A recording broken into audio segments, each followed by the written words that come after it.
What's up, everybody? This is Lynch World, and today I'm going to be talking about Park Chan Wook's latest film, Stoker. And I had made a previous video about the films that I had seen by Park Chan Wook, so if you want to check that out, feel free. But yeah, I had caught this movie after work with a friend at in a theater near us, and thank God too, because with all these indie releases, getting these fucking unbelievably short-lived releases in theaters, you pretty much have no choice but to catch these online or wait until they hit DVD and Blu-ray anyway. But I had caught this movie in theaters with a friend very late at night. We were the only two people in the theater, which pretty much enhanced the atmosphere. And let me tell you, Stoker is definitely one of the highlights of 2013 so far. It's a breath of fresh air, We really haven't gotten a movie like this in the longest time, especially not, coming from Hollywood in this day and age.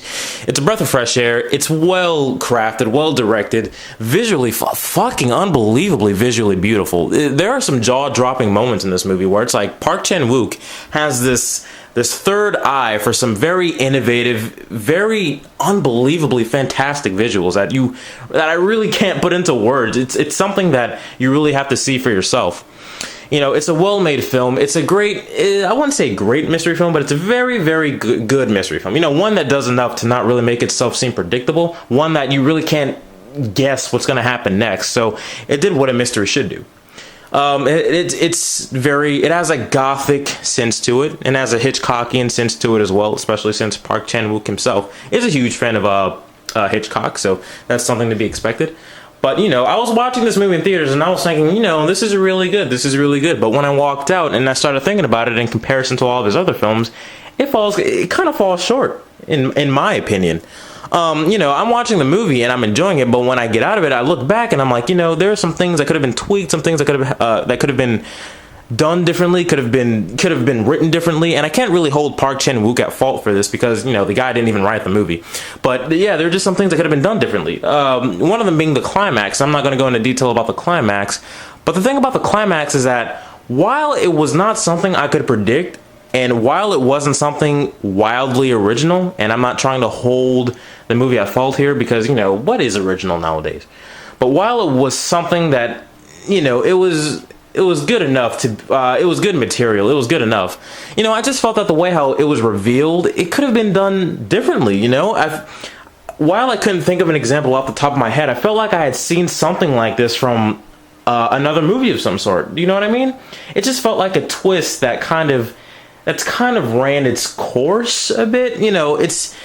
It's when you say when you're watching the movie and the twist has just came up.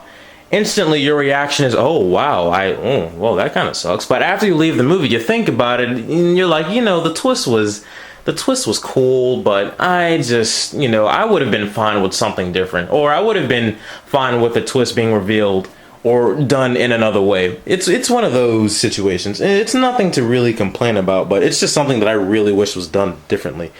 It really would have enhanced the movie's quality for me. Not to say that the movie's not quality already. Stoker is definitely of high quality. I just wish the twist was done differently. So that's all I can say about that. Another thing that I have to say is that watching the movie, when things start to wrap up towards the finale, it felt rushed.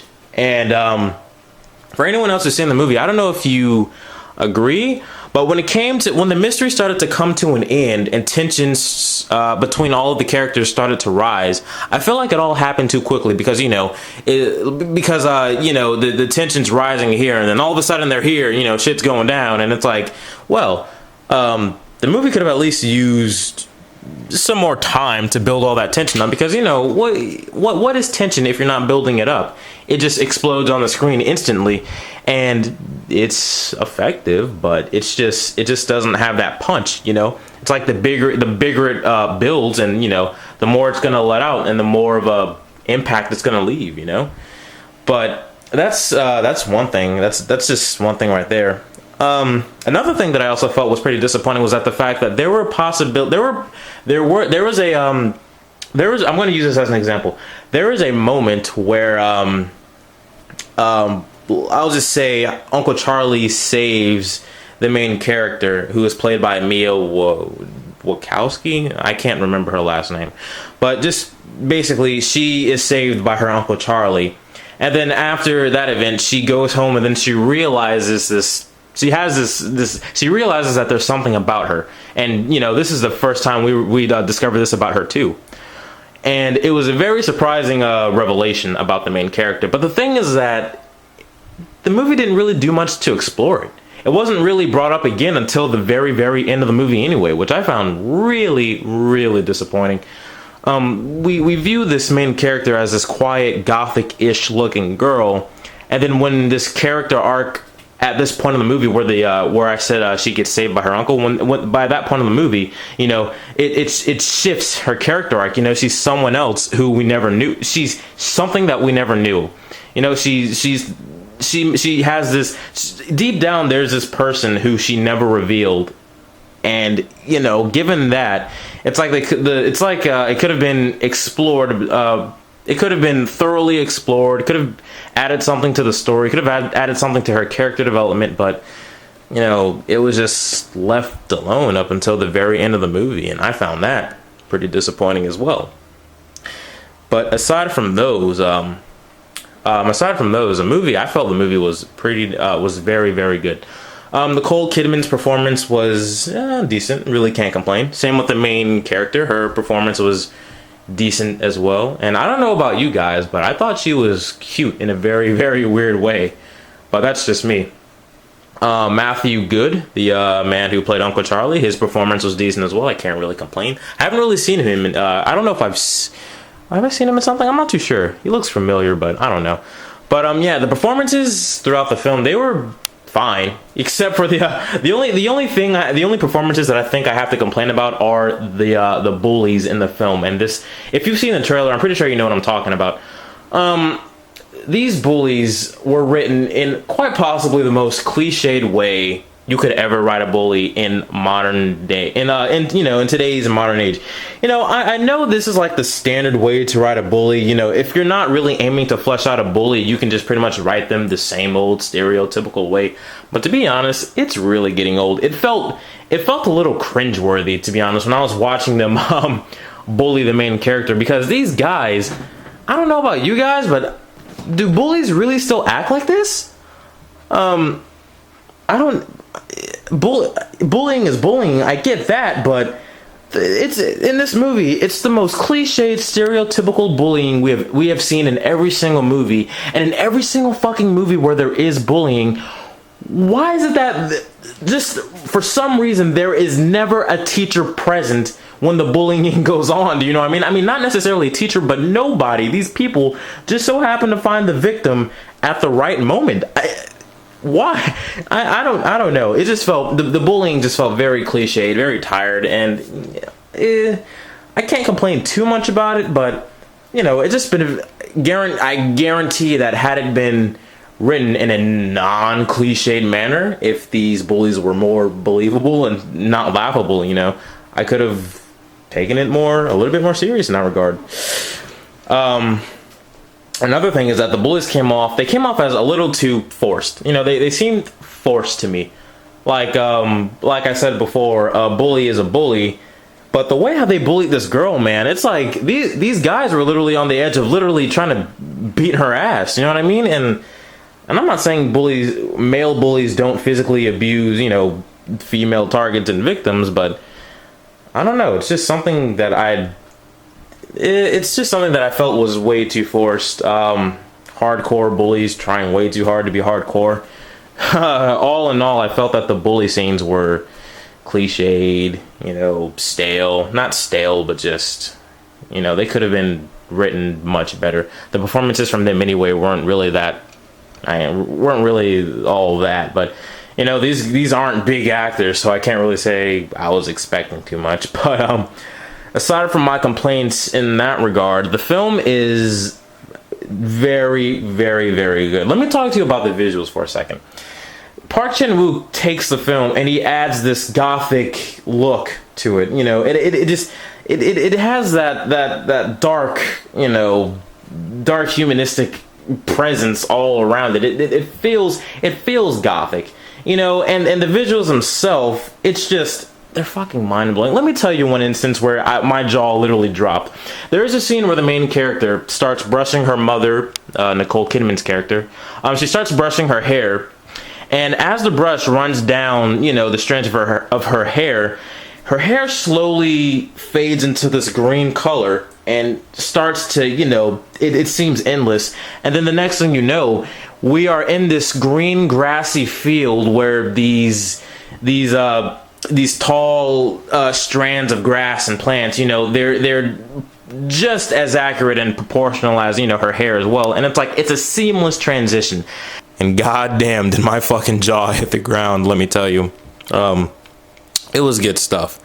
Visually enticing, you know, just a good movie overall. You know, it had its flaws. I had my problems with it, but other than that, you know, I can't really complain too much about it, especially when it's such an original piece. You know, it's everything we've been getting so far. Stoker is definitely one of the top. It's in the top when it comes to originality and creativity, and, you know, a project that was done with some imagination. So I have to at least give it some respect in that regard. But, you know, as a Park Chan Wook movie, I place it's pretty low. The lowest is I'm a Cyborg, but that's okay. And Stoker is higher than that, but that's the only one. You know, all of his other movies, Sympathy for Mr. Vengeance, Old Boy, Lady Vengeance, JSA, and My God, Thirst, and My God, I hope I didn't forget any more. All of his other movies, they stand taller than Stoker, unfortunately, but, you know, it's really not a big deal. It's still a good movie, especially for his first English debut.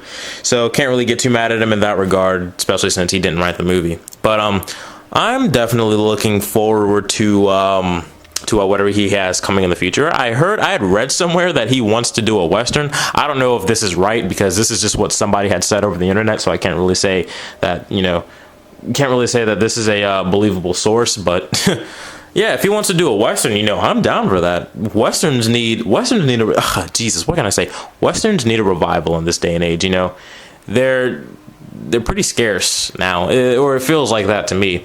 Plus, I'm not really knowledgeable in the Western genre, because growing up, I wasn't really interested in the Western genre, but now that I'm older and, you know, I'm more into films, I got to start getting into them. So, you know, more Western films coming out in this day and age, while I trace back to the older classics and the older spaghetti Westerns, you know, that'd be cool.